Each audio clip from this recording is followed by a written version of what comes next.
প্রিয় সরকারি চাকরিজীবী ভাই ও বোনেরা, আসসালামু আলাইকুম। অবশেষে আপনাদের দীর্ঘদিনের অপেক্ষার পালা এবার শেষ হচ্ছে। আগামীকাল 2 জুন অন্তর্বর্তীকালীন সরকারের প্রথম বাজেট ঘোষণা করবেন অর্থ উপদেষ্টা ডক্টর সালেউদ্দিন আহমেদ। সেখানে তিনি সরকারি চাকরিজীবীদের মহার্ঘ ভাতার হার চূড়ান্ত করবেন। চলুন দেখে নেই বিস্তারিত। বলে মনে করেন অর্থ উপদেষ্টা ডক্টর সালেউদ্দিন আহমেদ। বাজেট পর্যালোচনার জন্য 2 সপ্তাহ সময় থাকবে। সিপিডির ফেলো দেবপ্রিয় ভট্টাচার্য বাজেট নিয়ে সমালোচনার প্রসঙ্গে বলেন, এটি তার ব্যক্তিগত মতামত। মহার্ঘ ভাতা এবং মূল্যস্ফীতি কত ধরা হয়েছে তা বাজেট বক্তৃতার পর জানা যাবে বলেও জানান অর্থ উপদেষ্টা। রবিবার সচিবালয়ে এসব কথা বলেন তিনি।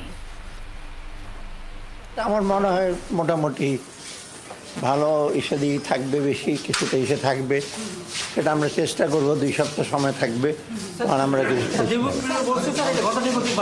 সেটা তার ব্যাপার।